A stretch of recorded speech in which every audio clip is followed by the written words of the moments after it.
I believe that Hutch has debated Straighterade. We haven't talked about Straighterade in quite a while, right? Who's Straighterade? The great betrayer, butcher of orbits, flagrant of DGG.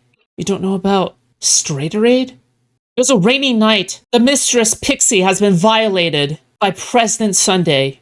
We all expected the vizier, President Sunday, to do such a heinous act, but we never expected the servant, Straighterade, to assist Sunday in conducting his raid.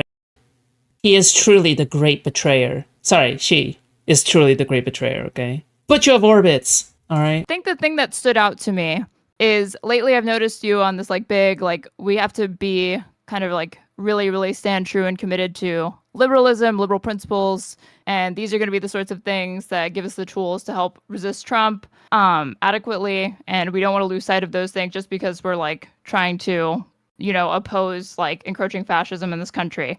And I don't disagree with you that like these are like the times of panic or the times of like the most political instability can be the times where people feel like in order to adequately resist the political movement that they feel is endangering their country, they themselves can engage in behaviors that are unprincipled, illiberal, extra-constitutional, that will just be like a race to the bottom. So in that respect with you, like I share that concern, but I don't really get that sense from Rashad, even if I didn't really agree with all of the things that he was prescribing as far as actions that like Dems need to take to oppose MAGA. But I think the biggest thing was towards the end, you said, like you're saying that you're getting like authoritarian.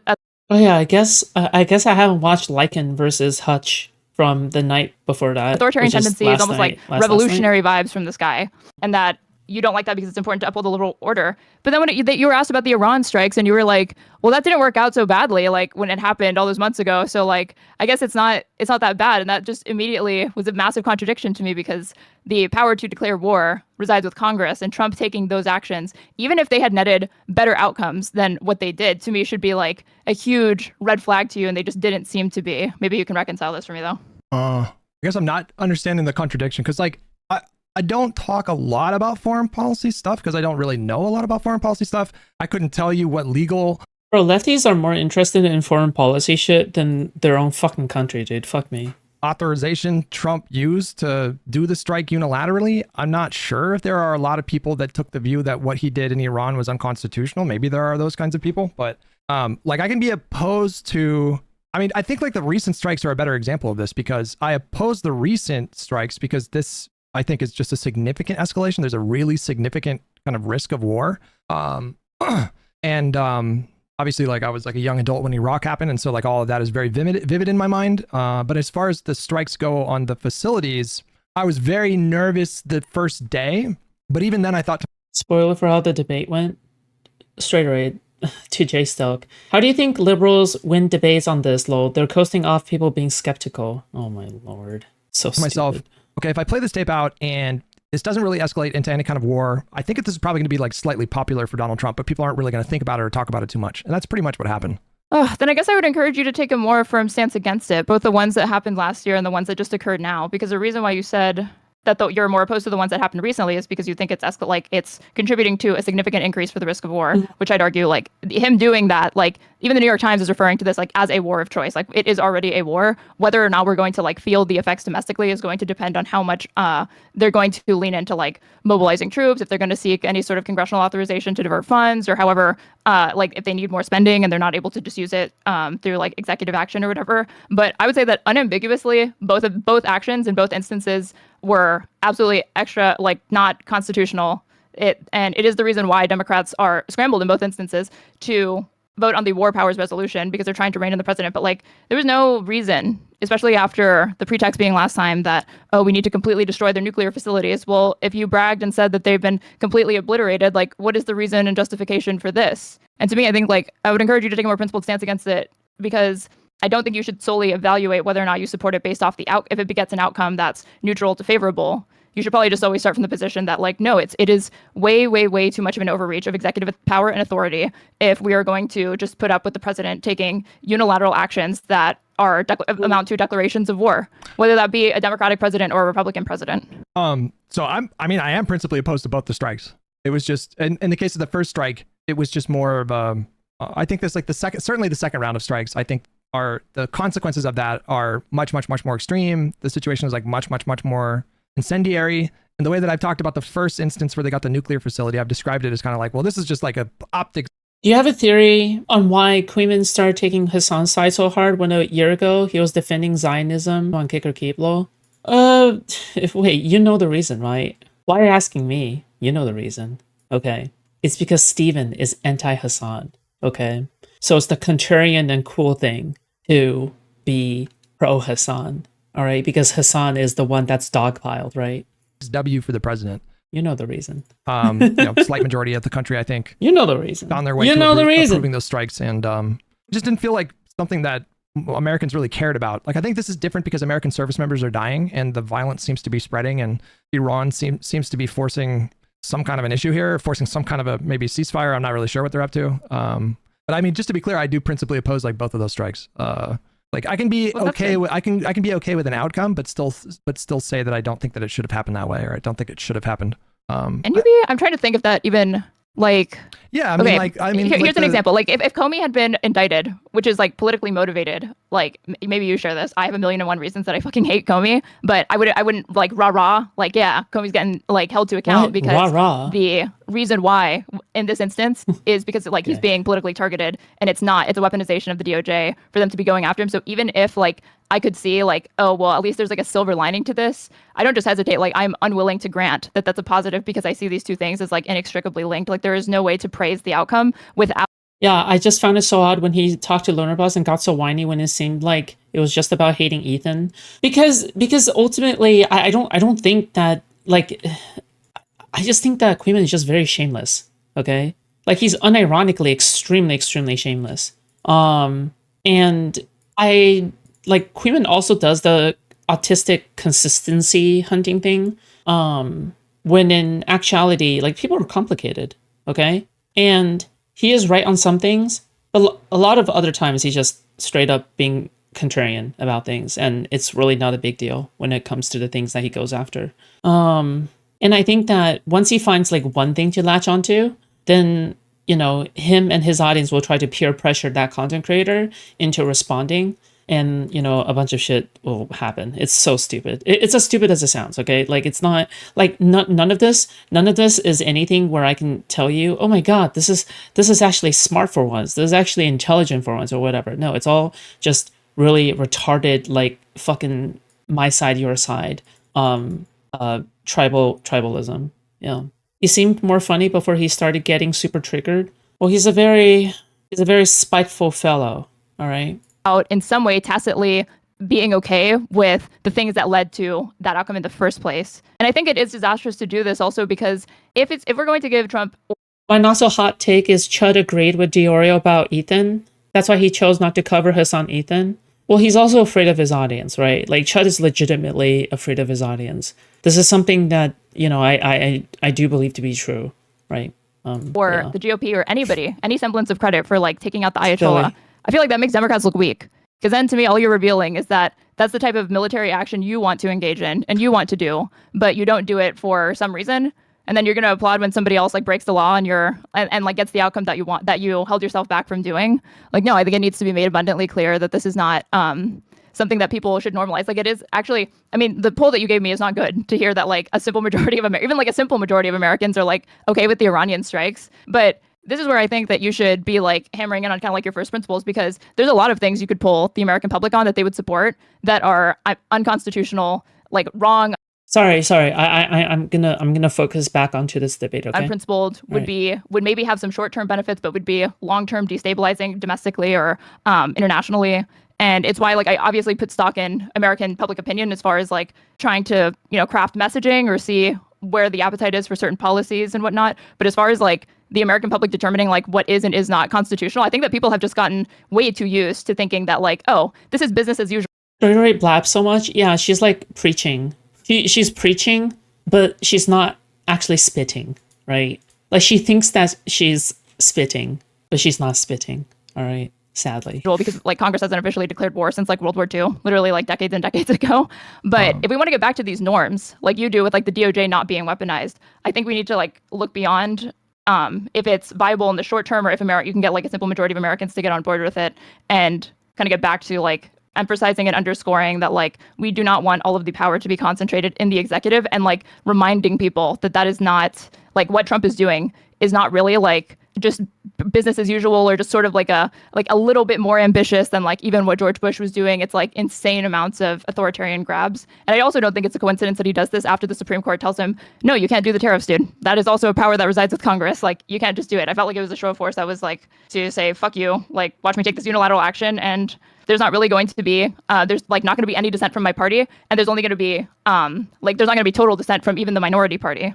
I don't remember applauding Trump in the second strike. I think like the extent of my rhetoric on the first strike was like, I don't like that he did that. I'm not super familiar with the constitutional arguments for why he can't or can't do that as president. But I'm not going to complain if some of their like nuclear developments got stalled for like 6 months. The reason this one was supposed to be because it wasn't authorized by Congress.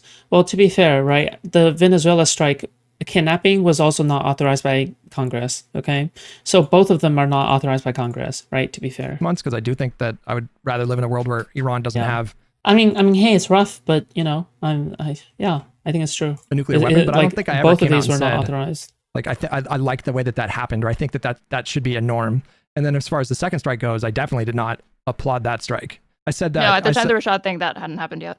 Yeah, the first one. Well, now I'm curious about, because I feel like when we spoke, you described yourself as a communist, right? So what is your so do you oh boy like the norms that exist currently in the like American system of government? No, but what I'm talking about is not just like a norm or whatever that we've like observed or like just a tradition. It's actually like the law that the executive not undertake those actions unilaterally without consulting Congress. Like in your system, in your ideal system, what would be the checks against that kind of unilateral military deployment? I mean, it's hard to say. It's hard to imagine championing anything other than a system at a national or like anywhere from a municipal or national level that doesn't have significant separations of power and checks and balances. I do think that on certain things, I diverge from progressives, and I am more comfortable with there being some sort of like more unitary power concentrated to administer certain things. But it has more to do with like wanting to not have so many veto points that like erode, that become self-defeating. Kind of like honestly what Ezra Klein talks about like in abundance with respect to housing. Like I don't agree with like the prescriptions that he makes as far as like deregulating in certain ways. They would later talk about they would later talk about communism versus capitalism, and I think that I have a lot more comments there. Yeah.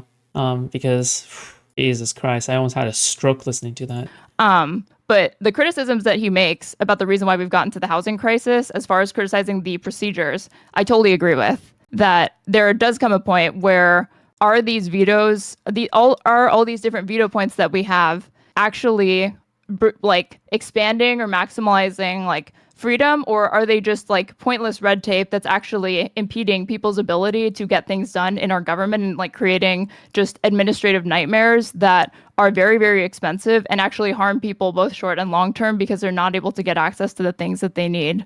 Sorry, I don't know if that's a satisfying answer or whatever. It's like hard to picture these sort of like, you know, more utopian visions or whatever. I'm just mostly forthcoming with that because that is where I am like ideologically.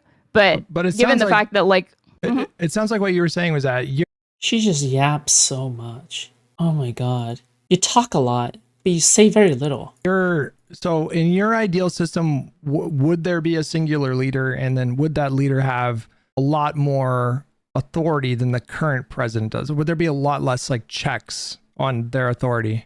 No, if anything, there would be more in my ideal system. I think. What is there to say here? Ultimately, about when it comes to communism versus capitalism, like what am I even supposed to say, right? Like you say, well, you know, that doesn't sound like it'll work, and they'll be like, no, I think it'll work. Discussion ended. It's like, what is there to say? Yeah, I think that'll work. No, I don't think it'll work. What am I supposed to say here? Like the president enjoys too much power currently. And then, so like, what would be the mechanism? So would there be something resembling a parliament or a Congress and Yeah, judiciary. I think Thank you for having closer. me. I You're like welcome. closer to a parliament system because I don't like the two-party duopoly, and I do think that there is value in like lower thresholds for being able to accomplish things and coalitions that maybe reach pluralities rather than majorities or super majorities. But I do think that there is value in reserving like constitutional amendment changes, of which like any vision of a society that I see for like the next 100 years will have would have a constitution that everybody, both citizens. Are you wearing an American Israel scarf? No, it's just it's a Democratic Party scarf. Yeah, like it's just an American flag, but like it's Democratic Party themed. And politicians, public servants, judges, etc., is bound to. And then It would not be like super easy to change the Constitution or amend the Constitution. And then by what process would your system appoint judges and positions in parliament and like the national leader, whatever you call that, a president or a prime minister? Like by what mechanism are these people put in those positions? No voting. It would be voting. See, so I don't know. I feel like this is one of the critiques of Marx that I've heard, though, is that you kind of get at a system that very closely resembles liberal democracy. You know, you can imagine a system where people are trying to explore how to, incorporate like Marxist ideology into the government, but then with all the bureaucracy and all these mechanisms, you kind of end up just like recreating liberalism. So how is this? Well, there's a difference between like, to me, bureaucracy versus checks, which is the delineation that I was trying to draw with like the housing example. Like in my ideal world, like housing is like understood as a human right, not a commodity, and it's guaranteed and nationalized. And there would be like sort of like a Secretary of Housing in the same way that we have that for like Secretary of State, Defense, HUD. I mean, we kind of already have that, right? I mean, do people not really try to optimize like low income housing? Like, isn't low income housing kind of a thing? I thought that was already a thing, like low income housing, right? Like trying to help out people who are more poor. Yeah. Transportation, there would be one for housing, and they would likely be confirmed or appointed by some sort of executive. I just don't like the consolidation of like, I feel like our president right now is kind of like a prime minister, but the difference is that they are like our constitutional like gridlock makes it, or like our congressional and political gridlock in some ways like enables them too much, and in other ways doesn't curtail their ability to get things done enough. And so you pass reforms to loosen up gridlock, right? You don't need an entire like fucking makeover of your society in order to get past gridlock. That's obviously very silly. Iraq was authorized by Congress even if Congress didn't declare. Wasn't that like more than 10 years ago? When was the last time Trump ever like fucking went through Congress for anything? Low-income housing is a thing in areas that can get past the NIMBY crowd, right? These comments should be asked, do you think someone should be thrown in jail for refusing to work in a regime? Well, I mean, they will probably say, like, I think I've heard, like, oh, well, if you don't work, then you shouldn't be forced to work, which is stupid, because then nobody would work. I don't fucking know. think It's so what you're stupid. From what I've heard, low-income housing has wait lists that last years due to... Yes. Do you know why? Because I'm on these wait lists. All right? Do you know how long these wait lists are? Years. Years. There's a lot of empty rooms, but years. Yeah. with people. Because typically the apartments that I visit are like, okay, let's just say you have 50 rooms, okay?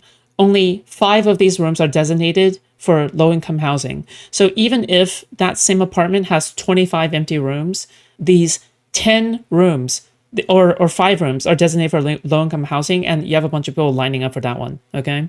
But I believe, like, one of the reasons why they can't have more low-income housing is probably because, number one, there's still a business to run, right? As in, there has to be a way to make money somehow, right? Because if people pay that little for low-income housing, right, that's like money not being paid towards the actual value of the room, right? So they're paying a price amount that is essentially like a net negative for the company, right? So yeah, like that'll probably be like one of the biggest reasons why like you can just turn 25 rooms into low income housing, unless let's just say that even if the company was given subsidies or something, well, you know, people have to vote for subsidies. People have to vote. People have to speak up at like fucking local meetings to talk about like funding these to give money to these like property companies, so then they're able to have more low income housing, right? Like people actually have to be into shit like this.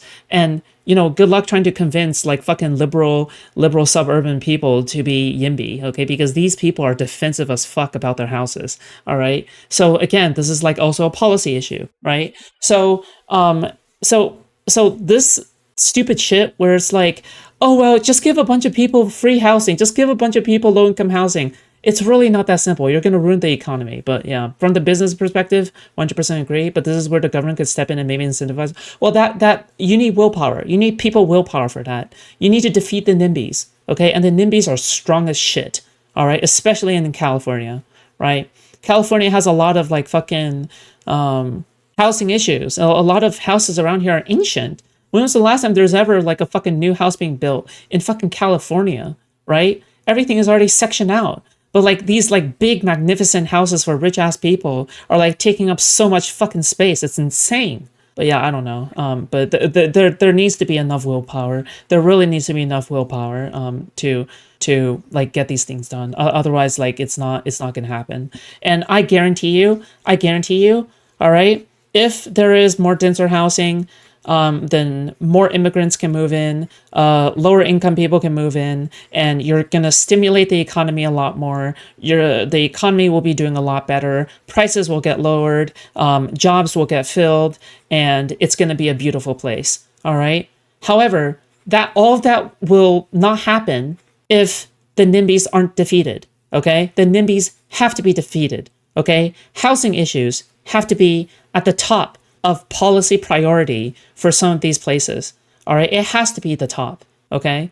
Because otherwise we're fucked. All right. Especially like the housing crisis in California and in the United States is just fucked. It's just a very fucked situation. People's desire, or at least kind of like they don't have forceful opposition to all of the power grabs that Trump's making, is that they are noticing that our system is really not it is meant to encourage compromise and for there to be consensus, and it wants change to be very slow, but it makes things so slow. And one of the reasons why we're kind of fucked as well is also because it's a cultural issue. Because everybody is sold on the idea of the American dream, but that's the issue. The American dream is poisonous. All right, the American dream is that, oh yeah, if you work hard enough, everyone can have a house, right? But what about the people? What about the people who are not able to afford a house? They're still going to be trying to get a house when really they should just settle with an apartment, right? Everybody being normalized to settle with an apartment would make everything far, far better. But I don't know, we're just stuck. We're just stuck with people who only want houses and they don't want anything else. Like you ask anybody what they want to aim for, everybody says, I want a house. I want a house. I want a house, right? Everybody wants a house. You get a house, I get a house, everyone gets a house, all right? Yeah, demand is always going to be high as shit, and supply is always going to be low as shit, right? Like it's very fucking I don't know, it just feels like anti-economy in general. Okay, I don't, that's not a real word, but like it just feels like anti-economy. I don't know, like it's just anti-economy. I don't know how else to put it. And it interferes with presidents' ability to get things done. That you see more and more and more presidents and start to use like executive action to get things done because they can't really rely on Congress to do it. And I'd like to see like reforms made to our system. Sorry, I just went really off topic. My bad. Any future system that I would be interested in, one where, and this is why I like the parliamentary system more, one where we can like kind of all acknowledge that like I don't think the founding fathers or the framers of the Constitution ever envisioned that their system would actually lead to, there would be so much polarization that the system would actually lead to actors within the government, especially when you have actors as bad as like the GOP, incentivized to make power grabs, and then entire swaths of the population, like millions and millions of people, gleefully okay with this because they're sick of how much bureaucracy exists to check the president. But they're casting away things that are like, and like that's not bureaucracy, people. That is like, again, a check on power. And I think the conflation is being made, and we don't like to see it, folks. Well, I do wish that people could recognize that like there can be change without being like, yeah, let's just fucking enable the president to do whatever he wants so he can get it done. Well, so you can have guaranteed housing within a liberal democracy and a capitalistic structure. So Yeah. I still don't really understand. Like, you're describing a system that has a constitution. It has democratically elected representatives. That just sounds like a constitutional republic. So where's the communism part of this? Well, every single state, whether they Well, I mean, the real question should be, why do you even need communism in the first place? have a constitution that more closely like what are we suffering from in society in which it requires such radical change to occur, resembles right? ours, or is even like authoritarian or totalitarian in some way, shape, or form, has what's understood as like a constitutional framework, even if it doesn't look exactly like what we think. So that is certainly not unique to a liberal government. That is a feature of like any state apparatus that has a constitution. No, but But liberalism, there's like these are hallmarks of liberalism, though. These like co-equal branches of government, checks on authority, constitutional rights, individual liberty. Yeah. So but I don't like, some view that as a criticism of Marx. Like, I find that to be in some ways like a feature, and in some ways like a reason why I think leftists should be more interested in making building coalitions and inroads with different political parties in this country, and like start needing to understand the value of these processes, and like how they are ceding a lot of power to interests that don't need to have it, when it could be there if we could just be disciplined enough to organize, not just like locally or within like a community or like mutual aid efforts, but also like get into the state and exercise power. Sorry, I don't want to lose the thread here. I want to explore how your system is meaningfully different from the current system. Like, why the term communist? Because like, so far what you're describing to me is, I've been living in the same rental for like 20 plus years, but yeah, kind of insane that this millionaire landowner is 80 plus. Yeah. The current system with more democratic kind of institutions. Like, I would agree that like a parliamentary structure, while it's not perfect and there are problems with multi-party system, it's probably more democratic than the way that we do it, with like an electoral college and a first past the post two-party system. And like, by the way, I can't even shame people for owning houses. Like, okay, that sounds weird as shit. Okay, but I can't even shame people for owning houses. Like, it's not even something where I can even shame people, because people will fucking lose their minds if I start like shaming people for owning houses, right? I don't know. I've done it before. Like, I've shamed house owners before, but nobody ever takes it well. Like, because there's way too many people who are pro house, like pro big house and shit like that. So cringe. Whatever. Institutional norms like the filibuster. I agree. Like, that would be gone. Like, no. Like, look at Hutch. Where is he living? Okay, that might be an apartment. I'm not sure. I think that might be an apartment. Electoral college, no filibuster. I think the Senate's undemocratic. I think there ought to be different ways for the Supreme Court to not only should the court be expanded, I actually think it should be like, there needs to be more. It's literally a retarded position to be anti-house. I understand. There's nothing for me to agree with you there, but I will not choose to engage. Okay, fuck this.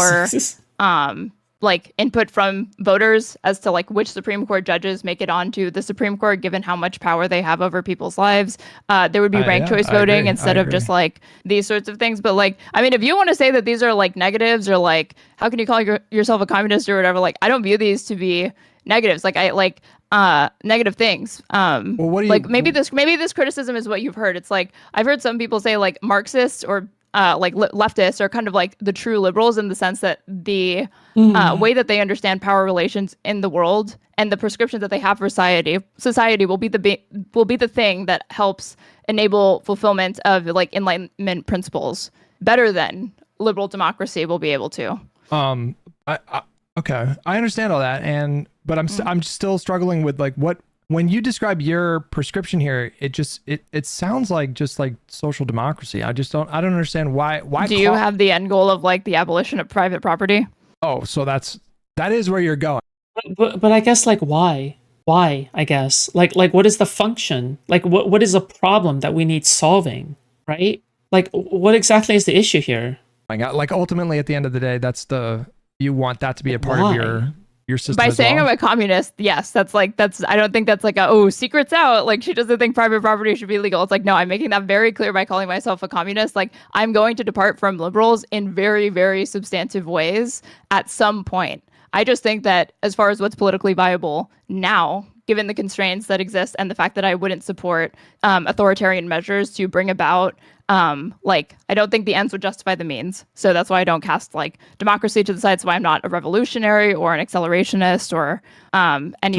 I agree with you, Shaz. I have no desire to own a home, but I like this shit to be actually be affordable.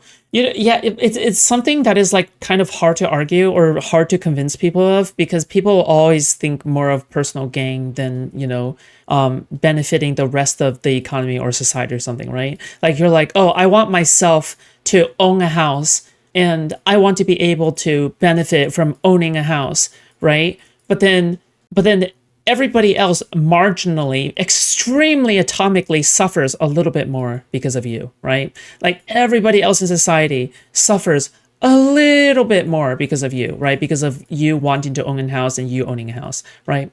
But you own a house, how much do other people suffer? Like down the line? Not very much, right? But if you combine yourself with a bunch of other people, oh, wait a second.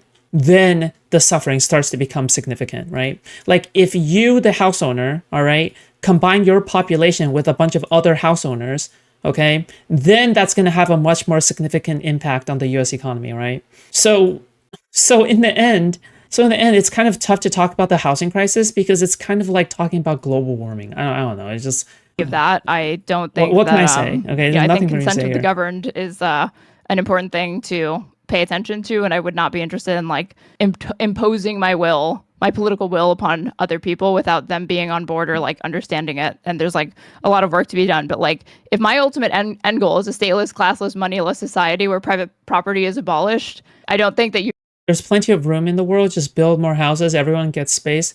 I wish that was the case. you could say that like I'm very similar to liberals like whatsoever in those respects, and that's like always what I'm pushing for. But I also recognize that like practical constraints, this like capitalism is like an epical world order. Like I couldn't tell you exactly when conditions would be more favorable for like another system to overtake it, but what I could tell you is that I wouldn't support authoritarian measures to bring about the end of capitalism, if that makes sense. You think you could get there through reforms, like gradual reforms, and build a kind of democratic consensus? Well, yeah, and there's other like leftist theorists that think this. Anybody who's like heard of like Murray Bookchin, he like outlines this and like what he calls like, and probably this is like very, very niche, like getting into it. Econoboy was, well, I don't know if he would call himself a communist, but it's not spaces where people want to live. PBI don't want to live in the middle of nowhere. What does PBI even mean? No, he was like a socialist, right? Well, so when you say like no private property, you mean like, so the government would delegate like what kind of house you live in? So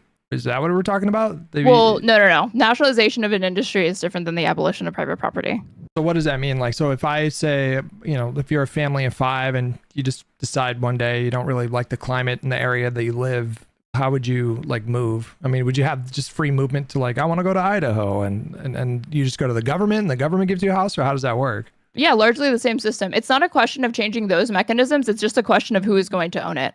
And right now I think it should be guaranteed, because the issue to me with housing, and like a big reason why we have the housing shortage, is because for more housing to be made, it needs to be the best investment that capitalists can make, as opposed to any other investment that they could put their money into. But the need for housing is inelastic. It is a basic need that we all require in the same way we need healthcare, we need dental access to like dental hygiene, we need water, we need like clean water specifically, we need electricity. Like housing is like a non-negotiable. No, I do want to live in the middle of nowhere. That's why I want to get a house. Okay. I'm just going to say most people don't feel that way. Everyone wants to live in the city. Okay. This is why people who grow up in small towns want to get the fuck out of there, okay? As somebody who went to college in Ohio, I guarantee you that a lot of the people who grew up in like small farms, rural farmland in Ohio want to get the fuck out of rural Ohio so that they can actually go to the West Coast or the East Coast, okay? I guarantee you this is the case. And so ideally, in the wealthiest country in the whole world, this could be something that is like guaranteed by the government. And you would still have... How's your day going, Foods? Fantastic. All right. Possessions, right? Like you would still be able to like own sarcastic. things like a TV or a, you know, like a video game Yeah, console. that's or... personal property. Okay. Marx makes a distinction between this. Private property is like productive assets that rely on the exploitation of labor to like create profits. But personal property, like your toothbrush, like your computer or whatever, that would never be state owned. That's just personal property. Okay, so let's say, well, and then, okay, so then ostensibly there would be some kind of a police system, right? To like, if somebody stole a TV, that you would be able to like call police and get some kind of state remedy to that, right? Or yes, there would be laws. Well, like there's like also two different distinctions that Marx makes. There's like lower level communism, and then there's higher level of not like full communism. And this is what later came to be understood as like the distinction between socialism and communism by Lenin, because he expanded upon Marx's work. But Marx... That's fine, Foos. You're young, and that's a great personal choice for you. It's not a personal choice. I'm telling you, this is what people want. It's not a personal choice. I'm not talking about me making a personal choice. I'm telling you that people want this or people want that, right? Like, that's what I'm talking about. But himself used socialism and communism largely interchangeably. They just referred to like kind of like different stages of it. And in the meantime, there is a necessity to maintain state apparatuses just to facilitate people having access to the goods that they need. I don't think Hutch has enough knowledge about these spaces to push back effectively. Well, sure, but then, you know, I think this is, it's understandable why he would act like this, right? Like, I think that's kind of understandable. But yeah, anyway. Resource distribution and whatnot. We respect your personal choice. Are you guys actually trying to trigger me right now? I feel like you guys are literally trying to trigger me. I'm being trolled. Like, I'm just being trolled. It would be I'm being trolled. a terrible, terrible world, and we would like resemble Russia if you tried to do like, if you tried to like have like really, really bad like free market reforms where like you can consolidate, you can see like consolidations of capital very, very quickly, which is how like they got like an oligarchy or whatever, like accelerating and like forcing the dismantlement of these things or trying to force reforms when the conditions and the developing conditions of a country like are not ready for that, like it will lead to a disaster, which is why I like like electoral reforms and like some gradualism. Well, Marx talked about the necessity for there to be like a period of industrialization where capital... I really don't get how people don't get bored thinking about hypothetical Marxism, because it's world building, all right? It's not real politics. They're just world building, right? Like, ultimately what's happening is that they're just looking at that and then going like, yes, I love writing fanfics about my ideal world. It's like, what? This is why, like Stephen says, it's not real politics, is that ultimately you're doing like archive of our own, like 3 or 4. You're doing like fucking Wattpad, like fucking fanfic writing. Like, that's what you're doing. All right. You're not doing real policy or real politics. You're writing a Harry Potter fanfic, right? About your ideal magical world or some shit, right? Like, this is, yeah. Liberalism just roared for a while, and Lenin came in and he kind of injected a new kind of theory, which is that you could jump straight to the socialism, but while they were like aggressively industrializing. But you know, like, so in your system, like if you want a new TV, like what does that look like? If there's no currency, do you just like go to the Best Buy and just take it off the shelf and that's it? Or how does that work? It's hard to say, because you're asking me to like talk about the specifics of like a post-scarce society where not only are resources by the way, okay, the reason why this matters is because why the fuck would anyone risk this much to change the society as it pertains right now to achieve something in which you haven't even worked out like the specifics of, right? You don't even have a good answer for so many things. Like, why the fuck should we take some random fuck internet Andy on the formation of our fucking society seriously, right? Like, what experience do you have? What do you like? It's just so unserious. Like, it's just extremely unserious. But abundant within society as it is. It's like a matter of like making sure that there's distribution. Like, and you know, once you hear a Marxist talk about shit like this for the first time, you'll understand that these people don't actually care about politics, right? Like, you're listening to Straighterade talking right now. like, are you really gonna tell me that Straighterade gives a fuck about politics? Like, you really think that this is the sound of somebody who gives a fuck? Like, this is child's play, okay? This is children shit, all right? It's like playing with your action figures, okay? That's what it's akin to. But like, I feel like I'll give you like unsatisfying answers, because there is a reason a lot of it remains theoretical, because trying to make these sorts of more like concrete prescriptions of how to like how those more specific things are going to work once like communism is achieved, which again is like literally, I would assume like literally thousands of years off in this like post. like, then why care, right? Like, literally anything can be achieved years and years off, right? But the real issue is that you, like, people like you are influencing politics in the real space and at a detriment, right? It's not even the fact that, people like that are like fighting for, are fighting for the good or fighting for the bad or whatever. It's that like, it's that nobody is actually, like, these people aren't even working for us. They're like working against us. And I don't know, it's just fucking cringe. Like, what the fuck? Go away. Like Star Trek-esque utopia. Like Star Trek-esque, like me, as a big Star Trek fan, I know exactly what you're talking about. And I'm not even sure if these people even watch Star Trek. Because even in Star Trek, it's not even a perfect utopia. There is still vice and conflict. And there's criticisms of how the Federation works. That the fact that they've created, a post-scarcity society still has downfalls and still has weaknesses that other people exploit. And I feel as though everybody who cites Star Trek has no idea what the fuck they're talking about, or they didn't watch like more Star Trek, or they don't actually, or they lack like literary analysis for the dialogue in the writing of the show, right? Because it's legitimately like a very, very dialogue heavy, like literary analysis type shit. But yeah, honestly, if they really want their world, you want capitalists to make the singularity and solve the need to work, sure, yeah. I can really only tell you like what I wouldn't be okay with as opposed to what I would. You know what I mean? Sure, but so like, are there markets in this communism? Are those even a thing? Yeah, there's always markets. Okay. So like, whether the state recognizes it or not, markets exist. They can exist outside of like formal. Like, do you know how stupid you look when you talk like this? Like, I don't even know if people know how stupid like Straighterade sounds right now. Like, she sounds retarded, dude. Yeah. Structures. How the rules of acquisition fit into Straighterade's world? I don't fucking know. She would probably send the Ferengi to re-education camps to get capitalism out of their minds. Okay.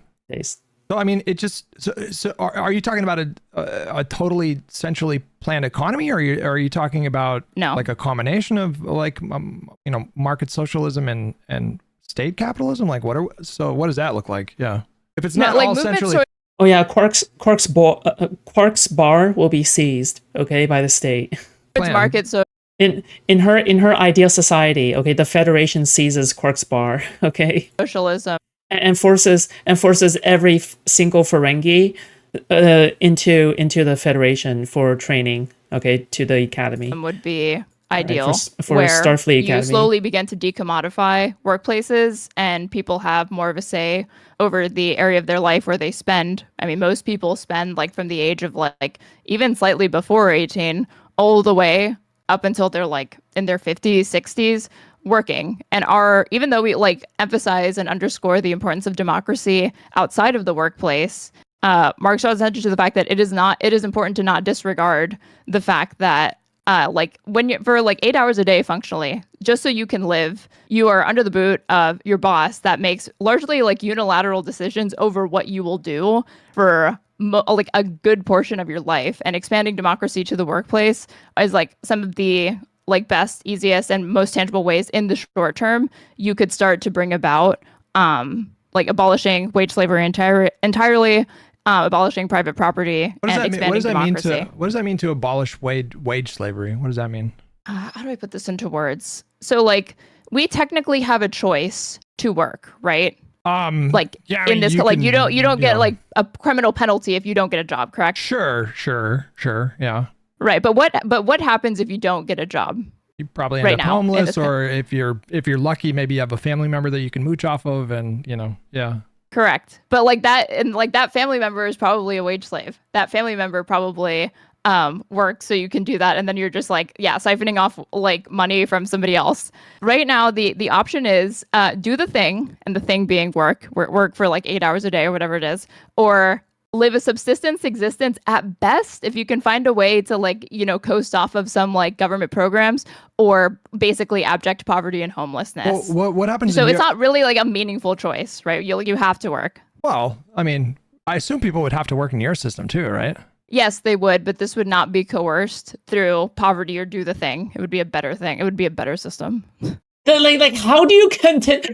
It's so retarded. She just says like, "Oh, it would just be better. It's just gonna be better." What? You're not saying anything. You're not saying anything. What are you talking? Speak. You have a mouth. Okay, describe. What? It's just gonna be better. Better how? Better what? Like, are people just gonna like shit on the floor? Are people gonna be incentivized through creativity? Are people gonna be incentivized because people are like, what do you mean? The fuck do you mean? Well, like how? Like, let's say somebody in your system decides it's just gonna work. I want to work for like the rest of my life. Like, how would you incentivize that person to control? Oh my god, we need to go back to shitting on Asmongold. I can't do this. I can't do this. Oh, we need to go back to shitting on Asmongold because I'm gonna fucking like burst the blood vessel. And I already have high blood pressure, by the way, okay? I'm like 150 over 100, all right? Jesus Christ. Contribute to society. Well, I'm going to break this into two parts. For one, every single system, even right now, there are always people that opt not to work, even with how bad it is, like how poor and awful your life will be if you do not work. Because again, you will be subjecting yourself to like homelessness. You'll live in a very precarious situation, opening yourself up to like, substance abuse, like the likelihoods for all of these things, disease. Like there's tons of reasons why you shouldn't. Like there will always be people that like opt to do this. And I think in the same way, right now, our system has built-in mechanism. Sorry, that opt not to work or to? Sorry, I lost. Yeah, that opt not to work, even though it like doesn't. It's not safe for people really to like not have a job and have secure employment, because that's the thing that enables you to have shelter, food, water, electricity, all of these things like reliably. Yeah. And that, so like, it seems like no matter what system, even under capitalism, there will always exist a contingent of the population that will just kind of be like moochers, right? But I think this is like largely, honestly, and this is probably like maybe the most fantastical that I'll sound in this conversation. I think people enjoy working and people enjoy laboring. And to the extent that you saw like this like bum class, I don't think it would be substantially larger than like to the extent that basically exists now or in other countries. I don't know. Cause I mean, I understand what you mean. I think that human beings crave like a creative outlet. People want to do things, right? People don't just want to mope around, but specifically the things that are needed to run the society that you want. I don't know about that one, dude. Like, what about like really crappy jobs, like clean the streets or fucking clean the toilet? Like, you're really gonna tell me someone's gonna be like, well, I don't have to do anything, and I'm so bored. I'm just gonna go and fucking clean out the sewers. Really? Maybe it's better to have some degree of like fucking I don't know, like fucking monetary compensation for shit like that, right? Like, would you not? What a wacky system. And doesn't matter. They do crave a sense of accomplishment, but if you put me in a system where there was like no disincentive to not working, I would probably think about maybe just not working. No way. I think there would I be mean, a like, lot. think about this. Think about this. I think there would be a lot of people that would be like, well, I don't know if I want to do that. Why not? I'd rather fucking sleep in or whatever. No, wait. I acknowledge there will be lots of people. I'm just saying it's not a unique feature to communism like people seem to think it is. It's just a unique thing to like kind of human, or like a thing that humanity is going to produce. Like there will always be this sort of class of people that like, yeah, they don't really care. They don't. Straighterade, you sound retarded, okay? I don't know how else to put this, but you actually sound like you sound retarded, all right? Like you are brain dead, okay? Like you are sub 80 IQ, all right? Brain tumor, vegetative drooling state, okay? Retarded. Have prospects. But when we look, my strongest rebuttal against this narrative is think about the types of societies like, fellow socialists and communists want to move towards. Like, like a Boy, right? A Boy would probably frequently talk to you guys on Live and Learn about like the Nordic model, right? And what happens in Scandinavia and Denmark, or like the housing programs in Vienna, like these sorts of things, right? Like where they have more robust welfare systems, and yet nonetheless their populations are happier. They have lower rates of poverty. They have more productivity, and everybody. Those are like, that's the difference between a welfare state and, you know, you can't just get away with like not working in Norway. I mean, their welfare state is like just much more robust, but that doesn't mean that people are like, well, I think I'm just not going to work. Yes, you just made my point. That is literally what I'm saying, is that you can have these sorts of robust welfare states and you don't actually see there's the significant increase in people being like, oh, I'm just going to take advantage of it, you know? No, but my point was that there's limits to these welfare states. Like if someone in Sweden just decided they're not going to work, I don't think that they would. I don't know. You tell me about the Swedish welfare system, but I doubt that they have a system where they're just going to fully fund and subsidize people who are able-bodied but choose not to work. I mean, like a different problem that I would like pose to you is, you know, let's say you're the head of state and you're working with the parliament and you come up with this really like ambitious infrastructure plan. You know, you want to switch the entire country to renewable energy and you want to do high-speed rails or whatever. Like, how do you incentivize people to actually do the labor to build the infrastructure without it being wildly authoritarian? I have to challenge like a fundamental assumption that like there's like a premise that I think is implicit in a lot of what you're asking me, which is that like communists believe that there will be no labor under communism, but that's not true. What communists want to do is change the relationship that exists between the laborer and their own work. And rather than have it consolidated in the hands of capitalists, that they own the means of production and they own the fruits of their labor. I understand all that. No, I understand all that, but there's going to be some types of labor that are going to be like much less desirable labor. Like some people are going to be much more. You're going to have some people that have like more cushy jobs, more easier jobs, more creatively rewarding jobs. And then you're going to have, I mean, like, how does automation play into this? I mean, maybe that solves your problem. Maybe it's just the robots doing all this and like, yeah. Partially not. Like, I do think that there is a reason why, like, the kind of easiest thing that I can vaguely gesture to show that like communists don't think it's like only going like, oh, we can just like let robots do all of that is like, you probably see a lot of like skepticism of AI come specifically from the left, not liberals, right? What? No, I see plenty of skepticism from the left. Are we living in the same reality or? Yeah, probably. I would generally agree with that. Yeah. Yeah. And so okay, you shouldn't have said that. I think if communists, and I shared those criticisms as well, just thought like, oh, it could be as simple as like the robots are going to do everything for us, man. They would be like the biggest advocates and champions of AI. Well, I do think that largely like. I would love for all of those things to be automated. Like that to me is like a redeeming feature of AI is like the prospect of that being the case where we don't have to have people putting themselves in precarious like workplace conditions to be able to like help keep society running. Like, and then we could just have machinery doing it. But I think a lot of the skepticism comes from the fact that like there are so many short-term issues with the ethics of like expanding AI without regulation. That there are like so many externalities that it's important to not just cast those aside in the hopes and promise of like the future utopian or whatever. Yeah, I think that's also kind of another thing I could like. But who cares about labor displacement if there's no disincentive to not working? Like if the robots replace you, but there's no penalty for not working, who gives a fuck? That's like vacation, party it up, go nuts, right? Because well, not party it up, go nuts, because again, there's other things that need to happen for like society to function. I just think that liberals kind of downplay or don't acknowledge the extent to which people are incentivized to do things other than financial incentives. But do you disagree with this? Do I disagree that people have other incentives besides financial incentives? Yeah. Like to work or to innovate. No, people want to feel rewarded in the things that they do for sure. Yeah, but yeah, like there's like social incentives, there's reputational incentives, there's like communal incentives and reasons to work and labor. Like when you were saying like people are just like gonna not work, it's like this already like presupposes a society where people like don't want to like have families. But if you don't have families and like if you want to like not work that badly, okay, but like there's like so many social disincentives to that because it's like so difficult to find a partner when you're unemployed. It's so difficult to find a partner when you have no drive to do anything. Yeah, but not in your system. Who cares? Like what's to prevent you from going out and partying and finding a partner that way, right? Like what's preventing you?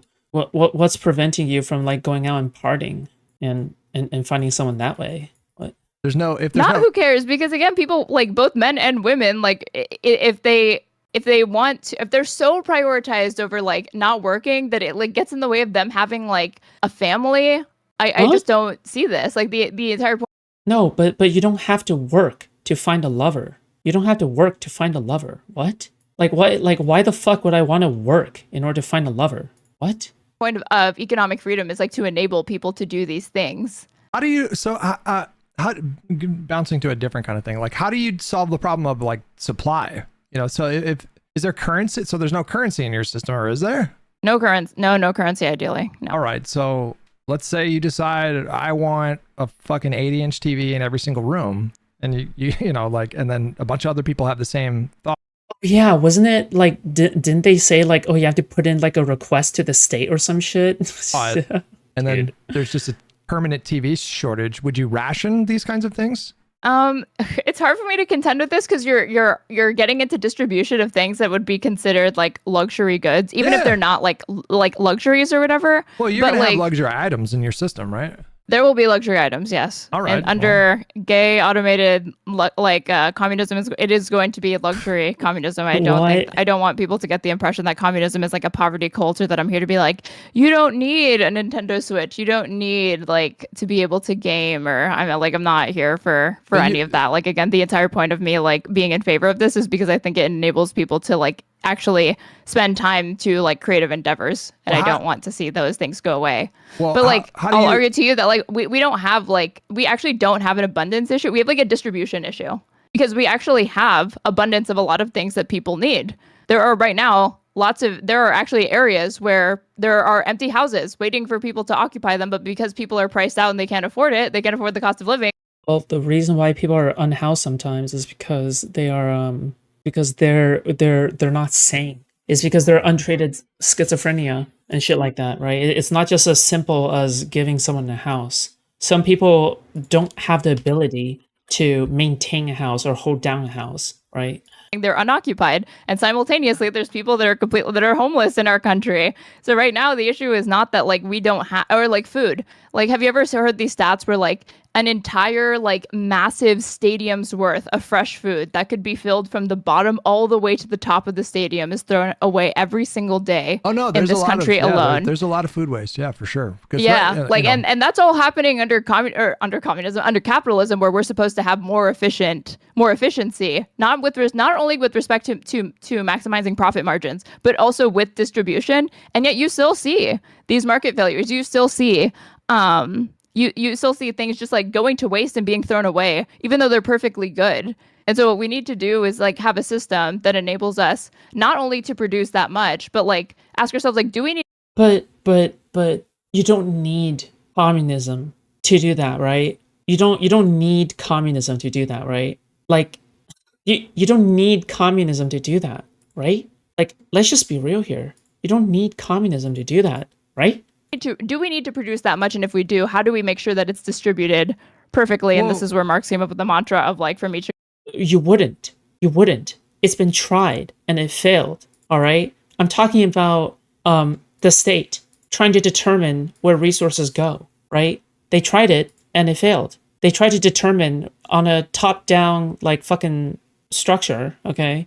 According to one's ability to reach, according to one's need, which is how you understand like who needs what in society. But if you're gonna have a communist state with an abundance of luxury goods, how do you regulate the supply of this without some kind of a currency? Because like what is to stop someone from saying I want an 80-inch TV in every single one of my rooms? And like, also I'm pretty sure nobody fucking starves in the United States anyways. Like if starvation isn't actually a real problem, then what's the issue? These shelves. The same thing that stops people from doing it in this system now. Like do we, like when restaurants throw out food at the end of the day, like do you prefer if they just kept the food left over and give people food poisoning? Or do you think like they should maybe give the food to a bunch of hungry children in Africa and you ship it overseas somehow? Like what exactly is the fucking prescription here? Wait. That's not true. I mean, the thing that stops people from doing that. Hutch, if you find me the guy who's like obsessed with not only like scalping, reselling TVs, but then also like they also just like want to keep them so they can have a TV or whatever, I will eat my hat. I will come on your stream and I will turn on my camera and eat my hat. I promise you. Well, I mean, the thing that is a bulwark against that in the current system is that resources are finite and people, most people are not made of money, like you can't, it's expensive to put a 80-inch TV in every single room. That's a pretty strong disincentive to not like blow a bunch of cash. Also, guys, if you guys enjoy the commentary, if you guys like what I do, please consider donating. Okay. Once again, all right. Thank you guys so much for all the support and stuff like that. So yeah, please consider supporting the stream. Okay. Thank you. Gosh, but if you gave me a system, you think if there was no money, people would like get okay? the TV in every room, including the bathroom? Absolutely. I don't think so much. No, I would 1000% would want a fucking 80-inch TV in every room if they were free. Oh, well, if you're okay, this is all just projection, and this is you. I like how Hutch is like, this is exactly how I would exploit your system. This is exactly how I would exploit your system. This is how I'm going to do it. This is how I'm going to do it. I want an 8-inch TV in every room. You telling me about your like TV plans and communism and how you intend to take advantage of the system, then sure. Well, I'll have to think harder on that one, on how to prevent Hutch from getting a TV in every single room in his house. Well, you'd come up with like a current. Oh, bro, it's only all the walls are going to be covered with screens. Okay. Every single wall is just gonna have they're just gonna have screens, okay? And then I don't know. I bet you can do a bunch of cool shit with that shit. Gooning. Okay, stop. And then you would have like a market solution to these kinds of problems. But your system, I mean, you would have to ration things, right? Like, oh, did he just say Nick Shirley? God. Everybody gets a coupon for one TV or something like that. Oh, I mean, I wouldn't be opposed to that. Like as opposed to like the system that we have now, but I would have to, I don't really have a satisfying answer. It is something that I would have to think about more, because to the extent that like, well, you would have to think about these supply chains. I mean, we saw what happened after COVID. I mean, like the inflation that we all saw happen after COVID was because these supply chains were just so unbelievably overwhelmed. Yeah. And all under capitalism. We're so pain I know. Right, but all of that failure under capitalism. We're cooked. Well, I mean, but but I think under your system where everything was there's no currency and there's no limit to the luxury items that you can own. The problem that we faced after COVID under capitalism would have been like literally 100 times worse under your system.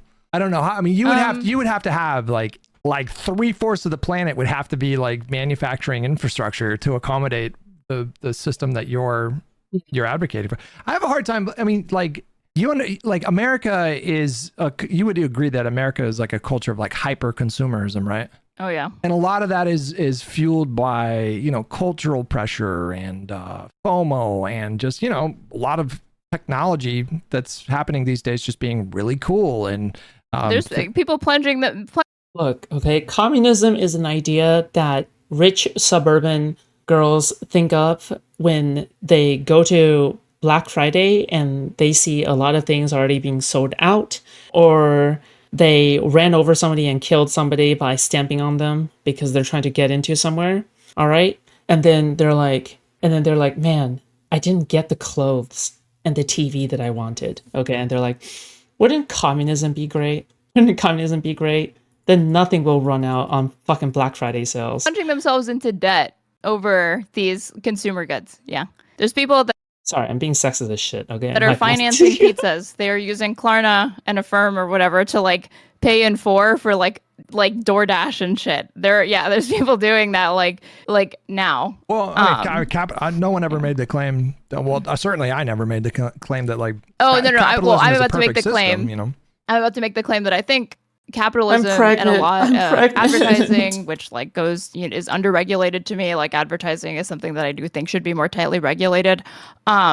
These are to me like the excesses and like the distractions that people engage in to make their lives fulfilling, because they undergo another thing that Marx describes as alienation. People feel alienated from the product of their labor because of the way that people are like. Oh, you know what I would say to Marx? That sounds like projection. Relate to their labor in the first place, and because of the wage slave system, and capitalists like selling you, like encouraging you to work for the majority of your life for a paltry existence and living, and then but you can make yourself happy like by buying stuff, even though people know that like stuff doesn't really make people that happy, or there's definitely limits to the happiness that consumer goods can provide you. And I don't see that there being a movement towards communism that doesn't start to sort of de-emphasize the importance of consumption and consumerism for people. So would you say that Marx was just wrong in his predictions then? Oh, he was. Like, there were things that he was like objectively incorrect about as far as like economic predictions. Like, he thought that like capitalism would like dig its own grave like really, really quickly. He like massively underestimated the extent to which like it is a resilient like world order that would consolidate capital in the hands of like very, very few without there necessarily being a ton of like backlash. I think he presupposed a lot of things about like how people would act in response to like the contradictions of capitalism becoming more and more apparent. And he did not understand the way that people would like I think he kind of believed that there would be more class consciousness like as these things happened. I feel like if I listen to any more of this, I'm about to become class unconscious, dude. When I don't think the two necessarily correlate, oh my unfortunately. God. Dude. I think you can have like massive market failures. You can have all these inefficiencies under capitalism, like even what happened under COVID. But people don't seem to think that it's like a feature of capitalism. They think it's all these other things that are like causing it, or they view it as like discrete failures. But they never think like, oh, maybe it's just that the system, the like economic world order is not actually set up in such a way that it enables like the best distribution of goods like I thought it was supposed to. Maybe it's not as efficient as I was told. They like think it's all these other things, which is unfortunate. Thank you, Grandma. Okay, it's time for bed now. I think the most interesting thing about Marx was that though he was wrong in his predictions, the observations that he was making about capitalism and industrialization at the time were just 100% spot on. I mean, it was just like really unimaginably barbaric conditions for laborers who had like no collective bargaining rights whatsoever. I mean, oftentimes laborers were like serfs, violently put down when they were trying to do any kind of strikes. The workforce was entirely replaceable, and so that meant that the capital owners didn't give a flying fuck about safety or anything like that. And so in the context of the time that Marx was alive and he was witnessing these like squalid conditions, these unimaginable conditions for laborers, his observations and his prescriptions make just a lot more sense. But I don't understand how at this point, after we've seen many countries try to do, centrally planned economies and it just never worked out well. At what point do we say like, okay, well, maybe his prescription was just not right, not correct either? I mean, because if we have a situation now where, it's not that people are, you talk about people feeling alienated from the labor that they just letting you guys know, all of these issues can be solved in capitalism. All right. Every single one of these issues can be solved in capitalism. There is no issue here that cannot be solved with capitalism. All right, they do, and just a reminder. There's layers to like Marx's idea of alienation too. He also talked about being alienated from yourself, like from your own kind of creative potential, and alienated from your like fellow human beings, alienated from like nature and the environment. But you see that now. Yeah, you with do. People like in like a largely like increasingly secular society struggling to find a sense of community, absent religion, which is unfortunate because there's like should be more like third places and like public spaces like libraries and parks and like schools that should be places where people are more social and do engage with one another. But instead we have like, poor urban planning that disincentivizes like walkability or people really like interacting and like being face to face. Like we're all in these fucking cars, which is horrible to the fucking environment. Like it makes like the cost of living very expensive. Like all of these different ways where like capitalist incentives have like created a world where like I understand it's very difficult for people to picture something like different because like you're saying that alienation doesn't. Well, I mean, it's crazy that other people are unable to think of that, but you seem to have a lot of trouble thinking of that too, right? You also seem to be having a lot of issue thinking of the same thing. So how could you sit here and say, well, these people have no imagination. But then when asked upon how things will work, they'll just say it will just work. It'll just get better. It will just work. Trust me, bro. Source, just trust me, bro. Really? I see you. It only Okay, exists in relation Girl, I know your game. Okay. to oneself and the products of their labor, but it expands and unfortunately impacts every single facet of their life, even life outside the workplace, because it's disincentivizing people from being social. Like, I don't like seeing these stats where like people are getting like I don't really care so much about marriage, but like people are not like finding a life partner. Like, it's taking like longer and longer for them to do that. People are like more like increasingly socially awkward. Like, you see higher instances of like mental illness, and that is partially because we have more awareness of these things, but it's also partially because I also think that it corresponds to something negative in society. Like, I don't doubt that there's probably even more mental illness now, and it's not just a function of like more people just being aware of it, you know. But the point I was trying to make is that all of everything that you're describing, you know, it's not that the system itself is perfect. It's not that everybody feels perfectly rewarded, and it's not like we've eliminated the toxic stress of poverty. Especially in America, there's like way more that we can do to address these problems. It's kind of embarrassing that you have these Nordic states that, you know, take better care of their citizens than we Who's that baldy bottom right? That's Voldemort. do in the richest country on the planet. And so, under a goddamn monarchy, which is very embarrassing.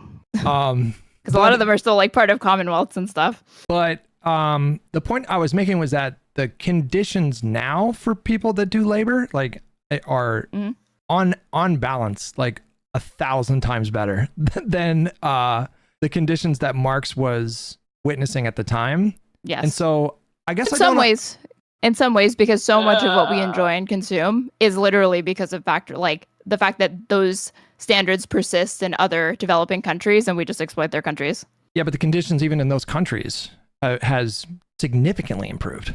Yes. In the last like 100, relative 100 to where it was, it is still it's a significant improvement as far as but not only comparing it like just to a relative standard, actually like comparing it to an objective standard of like where workplace conditions ought to be and human rights standards and like democracy indexes and like all these different ways, like or whatever. By all those metrics, pretty bad. By all those metrics, though, the conditions for laborers and like what we used to call like third world countries or developing nations like have significantly across the board increased in the last 100 years. Yeah, and that's because of liberalism. That I don't. Globalization. That's not wrong. Like Marx talks free about that as well. Free trade, globalization, like these things have like produced like very, very, very good outcomes. There's not like there's no externalities or negative externalities in the form of pollution is like the easiest example for this, or like massive oil spills and stuff like that. Planned obsolescence. But I don't know why I would ever consider taking a gamble on your system when the current path we're on seems to be pretty good. I'm very glad. It's not too bad. Not too great, not too bad. All right. Glad that I was born in 1983 instead of 3.6 Rontgens. That sounds like just an unimaginably difficult life to be born into. And with your system, I just don't have a lot of comfort that your centrally planned economy is going to be able to manage these. I don't want central planning. I don't want central planning. Calling for the nationalization of certain industries is not calling for central planning. I'd rather move towards market socialism. I don't want there to be concentration of power, like that much power in the state. That's like MLs. That's like strictly ML territory. Wait, but I thought she was an ML. Wait, what? I thought she was an ML. No? Am I missing something? Wait, what? Dude, oh my god. These people are so confusing. Never mind. Well, these people are confusing. All right, I don't care anymore. Well, I want to address other things that you said right now. Like, one, I don't think that you should just take a gamble on my system or like what Econoboy is proposing or anything like that long term. Like, I am the one making the affirmative case for an entirely different economic order than what people know. And I think the people have a rightful skepticism that until they hear like more robust arguments and sort of like prescriptions and plans for what that's going to look like. I think given everything that socialism is currently associated with, which is like despotic regimes, the USSR, fucking Stalin, like all of these things, like that is a healthy skepticism, is one I encourage, and I don't want people to just like take people at their word. Certainly not myself or these things. Did you used to be an ML? Did you used to be more of like a No, never. Oh, okay. No, always thought that was very, very cringe. Okay. But didn't she describe that she was an ML at some point? Oh my god. It doesn't even matter. These are all like fanfic terms. Do you identify with the topa? Do you have the topa of a tulaberry? Do you have the topa of a wolf cub? Like, dude, I can't do this. It's so stupid. It's so cringe. It's so cringe. Okay? It's literally like, inside of me are two wolves. I feel like they're battling each other out all the time. Like, this is what I hear every single time somebody describes their like perfect, like, fucking system or some shit. I don't fucking know, dude. Fuck me. And I think that like those people, like the way that they treat like the theory is like there's like I've heard her say she is ML. Okay. Me too. Wait, Jen, did you ban me from Hutch's YouTube chat? Somebody banned me from Hutch's YouTube chat. I'm gonna find out who that motherfucker is, okay? Alright? I'm gonna find who that motherfucker is. Alright? Somebody banned me from Hutch's YouTube chat. Alright? Once I find you, you will know a vengeance, okay? You will know pain and suffering. willingness to acknowledge like that these people like Marx, Lenin, Trotsky, like these figures, like me? even though some of them What? made influential contributions to Marxism, they're not prophets. Like there were When? things that they predicted that were wrong, that didn't come to fruition, and it doesn't mean Marxism BTFO'd. Like you can acknowledge that there were some aspects of their theory are just outdated modes of understanding When? Oh, I found out today. capital relations in the 21st century.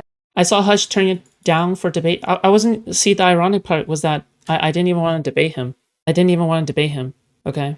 I just I want to confront Straighterade. Okay. Or inadequate, and like, but like the MLs, I just noticed that there's sort of this tendency to like take it as like a Bible almost. Like they think like there's like kind of only one way to do this. It's dogmatic in a way I don't like. There's a religious reverence for Marx that I'll check though. But when were you banned? I don't know. I just don't know. Okay. Like what else can I say? Deeply unsettling. But Marx, when you look at the context through which Marx was witnessing industrialization and the just like, I really cannot stress enough how you really care that much for Foodshops? A little bit, right? Like what did I do to deserve it, right? I'm not gonna lose any sleep over it, but like I'm gonna think to myself, okay, did I get on the bad side of someone? Fucked it was for workers back then. You know, they had no days off, Yes. 12-hour days, child labor, you know, no kind of guarantees of safety nothing. Like, I mean, it was brutal. And like Lenin in the context of, you know, revolting against the, like a brutal monarchy. I mean, he had, you know, the revolutionaries at the time had plenty of reason to, you know, get violent at that time.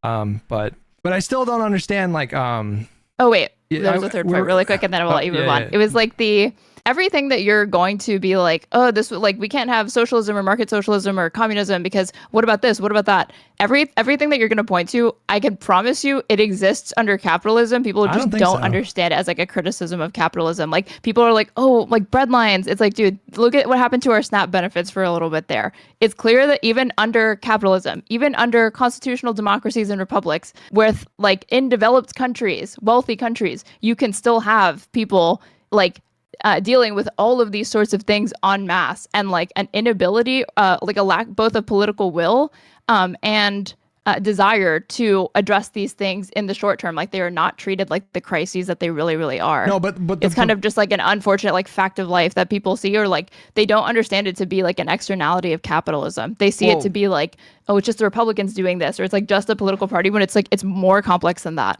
So it's my opinion that like one of the essential functions of government is to fill in the gaps that capitalism has. So if we didn't have regulation, if we didn't have social safety nets, if we went to a more kind of libertarian society that maybe they don't have antitrust laws and, you know, power just concentrates until there's just like one or two corporations or whatever. I'm not suggesting that. I don't think that's I think that's just like positively Orwellian. Happening now. I'm just saying, why give people who don't want you around any energy? What? Because I'm in this space, I cover this space? What else can I say? But these like Netflix and like Paramount deals, like that consolidation is like quickly happening before our eyes. It could be a lot worse. I mean, I take your point, but like it could be a lot worse if we really had no kind of regulation in that respect. But on this particular problem that I'm telling you about, you know, we kind of do have a solution. So like when we do have. Also, Bajer, you have a bad habit, okay? You have a bad habit of trying to dictate what I do, all right? Even though you have been my audience for a long time at this point, okay? You're like, oh, you should do this, you should do that, you should do this, you should do that. Stop trying to control my actions, okay? Like, just let me do what I want to do, all right? Of like supply chain shock, and there is inflation. And also you keep saying that every single time, like I temp ban you from chat, you're always like DMing me on Discord going like, please unban me, please unban me. You always complain and you're like, I'll never do it again. And then you just keep doing it. And you It's know, like, you have liberal Stop. democracies that do Stop have being cringe. social safety nets. And you mentioned like COVID, and America, surprisingly, I kind of can't believe they did it, but America actually did pretty good in terms of like helping people stay afloat in 2021. And inflation got to a point where people felt that sting, but we kind of avoided total catastrophe. I mean, like a complete catastrophe. I mean, I think that's a credit to our system, the way we did it, that we made it through a deadly pandemic where people were locked indoors for months on end, basically, and the whole house of cards didn't come crumbling down. I mean, there were year and a half or 2 years of inflation, and there's still some problems with the job market right now that persist from that time. So we're still kind of recovering from all that, but I don't know. I think we made it out like pretty okay. That could have been like a lot worse. And I just want to go back to the question that I asked you of, you know, with my system, there are you have these supply forces. I think this feels like copium. You shouldn't be constantly testing the bounds of the system. All right, the system isn't designed for constant stress. All right, the system is designed for occasional stress and for the occasional stretching of boundaries. Okay, the more you test it, the more it's going to start to slip. Right. And it kind of forces this kind of Be careful. efficiency that just doesn't really exist in you. There's no safeguards in your system. Like, I don't know how to avoid just total supply chain shock if your system with no currency and unlimited access to luxury items, you said no rationing, no currency, you know, unless No, wait, no, I already conceded that I don't believe it would be unlimited, that there would be checks on this, but like I couldn't give you a satisfying answer as to what those checks would look like as far as distribution of those goods. I only said that there would be existence of these things. As far as like the distribution of them is still a question that is unanswered to me. Did you say that though? I asked you if there would be rations. I don't think you said anything about that. Did you? No, you proposed, you were like, would this be some sort of like coupon system or whatever? It's like, see, like that, those are the types of things that like I am like, because I don't know the answer, like I'm more interested in exploring than it being it necessarily corresponding to just how much money you earn. Well, if it's coupon system, then again, we're just kind of replicating liberal democracy and capitalism just with more state control. That's what that sounds like. You know, that sounds like a currency if we're talking about coupons. If you think of communism as super liberalism, that only helps me, Hutch. So go for it. No, I don't. That's not how I see it. But if you think it's that or whatever, like if you sleep soundly at night thinking that, I'm not going to fight you on it. It's fine. But I wouldn't call it super liberalism because I think your system is like really inefficient in ways that my system is not. You know, It is inefficient. Like Hutch, we're at an era of like unprecedented like wealth concentration in the hand of like fewer and. Yeah, but the issue isn't wealth concentration. The issue is that someone is trying to test the bounds of our democracy. The reason why Tankies don't care about that is because they don't like democracy. They hate democracy, right? That's why Tankies don't care about it. And that's why you don't care about it, right? Because you actually want there to be accelerationism, so then you get to see socialism in your lifetime. Fewer people. Yeah, but there are remedies like in this country. One of them is like literally like democratically elected to be the president of the United States. I mean, I'm not sure that's like the strongest argument that that my system is like less efficient than yours. It's not like there are no inefficiencies ever.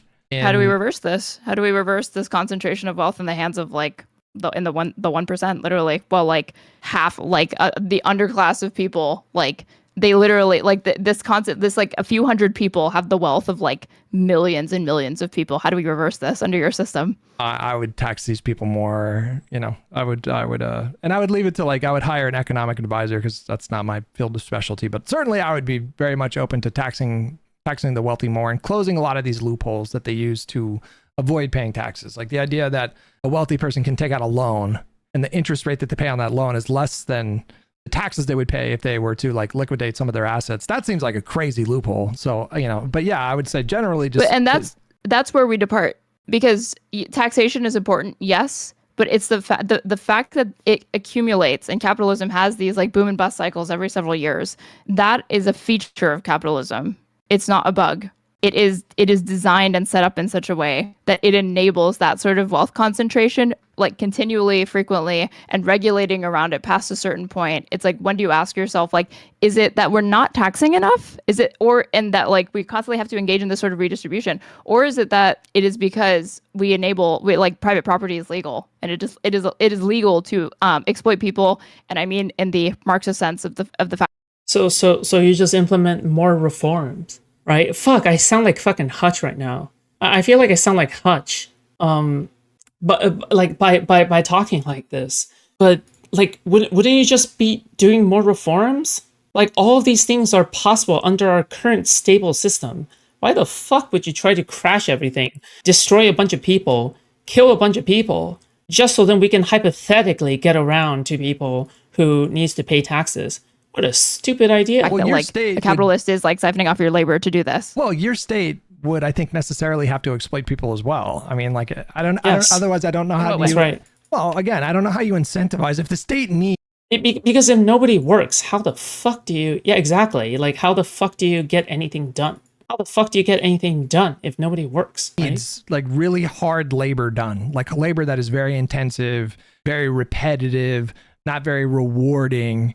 Like, who's going to want to volunteer for that? You would have to, order people. Well, this is not one-to-one, because you're asking specifically about like backbreaking labor in construction. But like in our country, like doctors are revered as like it's understood as a very, very difficult profession, even if it's one that's very rewarding and hard to do, and one that's like it will take you away from like your personal life, right? Yeah. Sure, we have a shortage of doctors and nurses. Meanwhile, look at Cuba, and this is the only aspect of Cuba that I'm praising. They have more doctors per capita than literally any other country, and those doctors are not paid the way that doctors here are paid. They were exporting. Are they happy? Are they happy? Are they happy? Exporting doctors during COVID to help other countries deal with the pandemic, and you couldn't necessarily say the same for the United States to the same scale as like this much smaller country. So like, that's a small example of social norms and like different cultural norms and economies leading to incentives that people just can't really fathom, because you don't see them spring up here in the same way. Well, this is a bit out of my wheelhouse. I don't know a lot about Cuba, and I'm not familiar with the problem of there being like a shortage of like healthcare workers, but I don't know if you've really engaged in like my point, though. I don't know if you've actually, you say, well, there's got to be some way to figure it out, it seems like, but I don't know. That seems like well, when I asked you a question about how do we redistribute, you said taxation, but like, I'm going to hand that off to an economic advisor. Why can't I just say, well, because that's a much more simpler thing to get to than, we need to reform the entire system, right? Just saying, I'm just going to go and find an economic advisor to see whether or not we are able to tax more, right, is a way less of a step than reform the entire system and try to like just nuke everything and then start over, right, from scratch, reinvent the wheel, right? Oh, like ultimately, like what? I don't know, dude. It's just stupid. Like what? Like my step is hire one person. Their step be like, okay, well, first, you need to burn down the system first. So you need a revolution, and then next, you're gonna need to figure out X and Y in order to get to Z. Okay, but even if you have Z, there could be something that goes wrong. So you have to make sure that you get Y and U covered. Okay, all right. You got to be sure that you know exactly what you're like. What? Oh my! I'm gonna hand it off to a socialist economic advisor, a communist economic advisor, because there are left-wing economists or whatever. Like, if I can just default to that, that's the simple answer there, and then checkmate from there. Yeah, but I know we know that taxation works. Like, if we want to. Cuban doctors had to take side hustles to survive. So stupid. But I thought that Cuba was like supposed to be fucking. I thought Cuba was supposed to be full of wealth and equality and shit. Are you really telling good old me that there's not going to be enough wealth for people who are doctors? We can tax wealthy careful. individuals at a much higher That sounds like a threat against the state. Marginal tax rate, and more fully fund like social welfare programs to create conditions like a base level of living where people are not just constantly paralyzed by fear of going bankrupt for a medical bill or some injury or something like that. But your system, and we know co-ops work. Like we have data.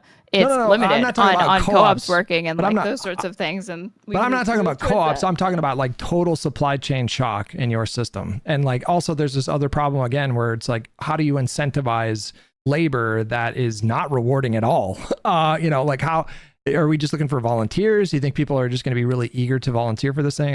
Every time a state has... I mean, like I gave you my caveat from the start with the Cuba example that I said this is not exactly a one-to-one, but it's an example of one where people are like, if you ask most Americans, it's like, would you be a doctor if you made a salary that's like actually not that much higher than like the majority of professions like that you can get just from having an undergrad? They'd probably be like, fuck no, I'm not going to do that. But like you literally already see this in other countries.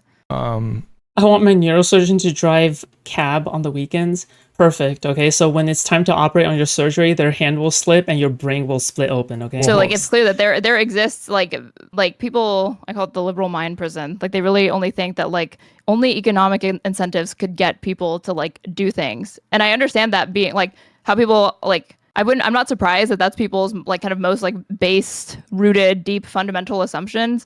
But I encourage and challenge them to look at countries beyond the United States and see even some of these with like horrible regimes, like examples of like systems that have surprisingly like led to more social innovation than people would have previously thought. Not saying that like you gotta stand these things or want them or whatever, but like can you give me like a guess, like just anything to satisfy my question of like, how do you incentivize people to do labor that is like back-breaking labor? No, hard to say because again, this gets back to the like how much of it can be automated.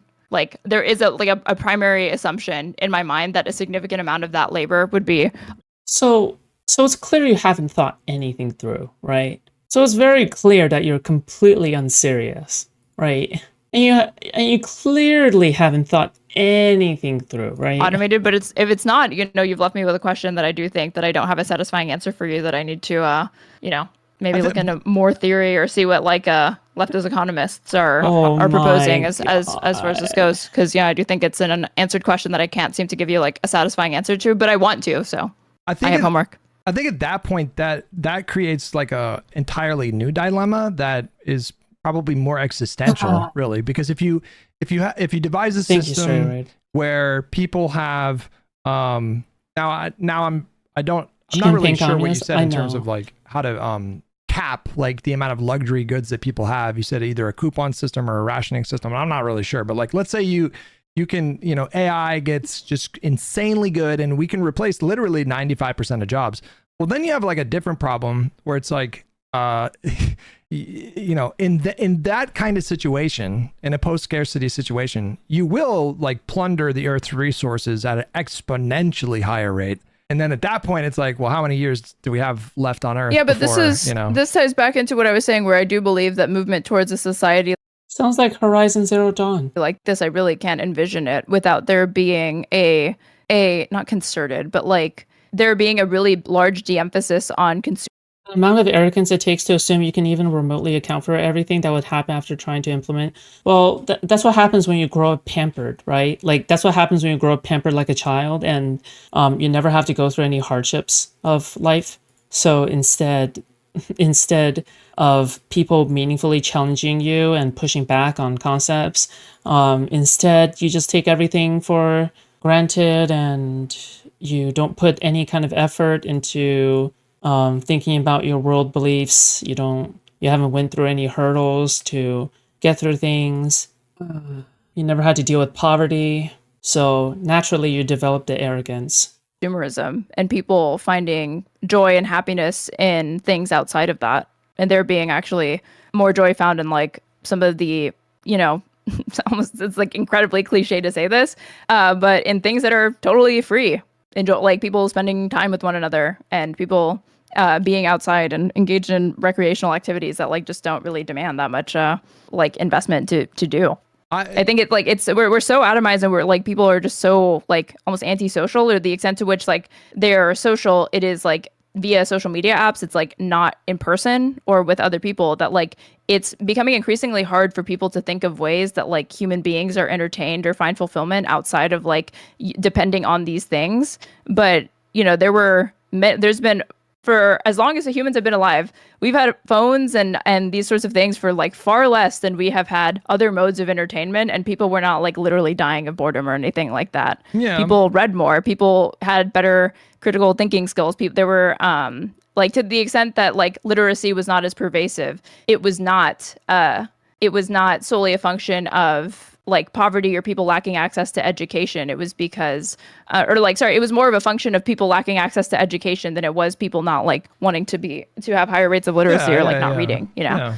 Well, listen, I mean, and I think is getting ready to jump here in a second, but yeah, I mean, again, I feel like I would feel much more comfortable. I mean, really, when we're talking, this is like the worst car salesman I have ever heard in my life. Is like, sell me this fucking vehicle. Well, yeah, so I don't know if I don't know if the brakes are still broken. It's like, I don't know if the car has brakes. I don't know if it works. You want to go for a test run? It's like, what? Hey, you want to buy my car? You want to buy my used car? Yeah, so my brakes are broken. This is like, about liberalism. It was a system that was devised to allow for people to have these kinds of like creative, these kinds of freedoms to do their creative pursuits and to just like do the things that make them happy. So they're not spending, like 14 hours a day living life as a peasant serving under a. By the way, okay, there are ways to maximize happiness in a society of capitalist workers. Okay, feudal lord. Or a monarchy, okay. So like, I think my system has actually allowed for like a lot more of these things. And as far as it has been, the freedom is formal. It's not real. Do you know what I mean? What does that mean? Okay, so if you eat a cake and it makes you happy, it's not real because it's a cake under the guise of capitalism or some shit. Like, yeah. No, I don't. Like, it's like one of the first things that we talked about. Like, you are legally free to refuse work, but if you want to survive, you materially are like forced to sell your labor. And so capitalism actually restricts real, like what Marxists understand to be like true freedom, because it forces this dependence on wage labor. And like, Locke, like John Locke is like the OG lib, and like he staked it on like natural rights or whatever, like life, liberty, pursuit of happiness, consent to the governed, like limited government. The state will be there to protect your rights, and if it fails, be broken or revolt, which is why you need these like state apparatuses. But like, almost done. You should look into to John Rawls, King of the Libs, A Theory of Justice, because he kind of like replaced like the Lockean vision of like liberalism for like an updated like 21st century version. Yeah, Clinton would have him at the White House. He liked Rawls. How do you spell the last name? Rawls. Okay, hey, I can check him out. That you've heard of like the Veil of Ignorance, right? No. His like thought experiment. No. It was like, imagine like picturing you're designing a society and you don't know the race of the person, you don't know the gender, you don't know their economic status, and you don't know what their talents are. Like, create a system that has rules that are fair and ensures liberties for these people, and like decreases like significant inequalities, but also like supports that person being born with like none of those things being advantageous, whether like you're not a majority power race, whether you're a woman, or like a minority gender, you're a trans individual, right? Whether you're impoverished, whether you are talented. I hate trans people. Or untalented. A society that is set up in such a way to even the like lowest of society, quote unquote, is still has like all of their basic needs met. That was like his theory of justice, or like the Veil of Ignorance thought experiment. And he was like, right now, like if you apply the Veil of Ignorance to the United States, like it's not like if you are somebody who was born to like a dentist and a lawyer, and you're Asian and you were born to like a middle class family and your talent is like you had piano lessons when you were a kid, it's like you're probably gonna have like an okay life. But if you were Oh, I had piano lessons. What am I doing wrong? somebody that was born in like Section 8 housing you're like a black Anyone see that all of Destiny's Laws are copyright strike? Why? Why is that the case? individual, or like you're probably not gonna have like a great life, even though we have constitutional freedoms and capitalism that's supposed to enable all of these things. Well, at that point, it feels like a bit of like, are you familiar with the Nirvana fallacy? Have you heard of this? I have, but what is it? Remind me. If something's not perfect, it can't be achieved or something? Instead or like it doesn't work? So you construct a sort of hypothetical utopia in your mind of just how the perfect system would work. And then you compare the current system to that. And it gives you this perspective of like, oh, fuck, we live in hell.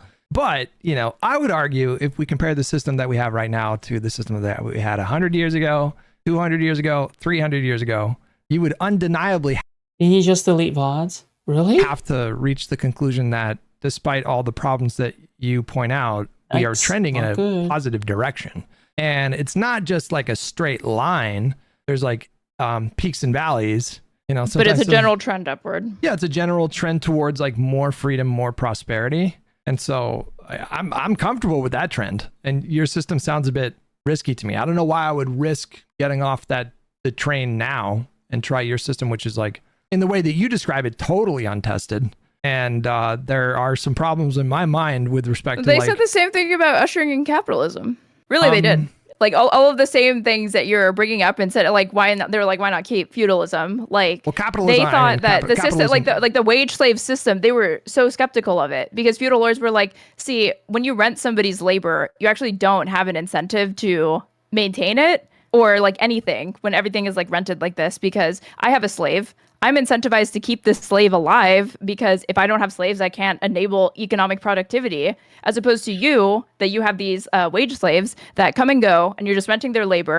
Well, monarchy and capitalism are not contradictory, right? Monarchy and capitalism are not contradictory, right? Like state, like otherwise China wouldn't exist. China is literally like a state capitalist one-party system dictatorship, right? And it's still capitalist.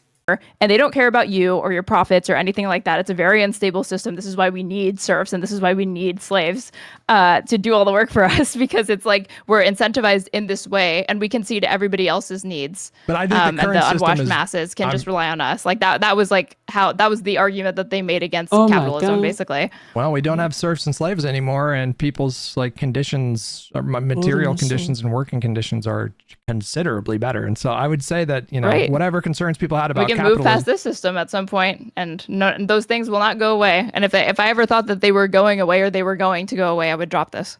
I would never listen. I would never shut myself off completely to whatever you're suggesting. I would just need more specifics. I would.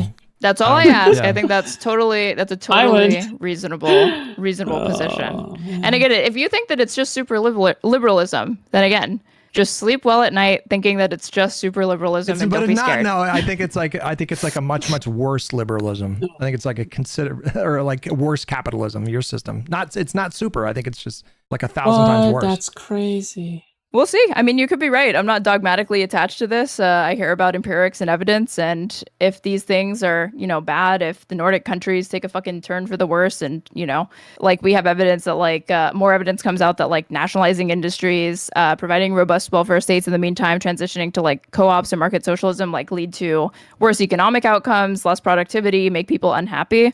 I will drop it, and I will be capitalism's #1 stan and liberalism's #1 stan. Well, listen. Wait, but you shouldn't let perfection be the enemy of progress, right? You shouldn't let perfection be the enemy of progress, right? Like, because the way you're talking about it is like, well, as long as there is at least one issue, I will always have a problem with this. Like that's what it sounds like when you talk about these things, right? How could you live like that? Why should you let perfection be the enemy of progress, right? I enjoy the conversation. It is to these guys. I'm going to do a bunch of super chats and then I'm going to speak to Lycan here, but thanks for coming by. I'm just going to Kermit. Yeah, of course. Sounds good. Bye, everyone. All right, bye-bye. Foodshops, no. No Foodshops. No. No. What did I do? I was in the waiting room. He probably thought I was there for a debate. That's not true. I was there because I wanted to challenge Straighterade. No, Foodshops! No! Bad. Get the spray can. I don't fucking know. Oh, man.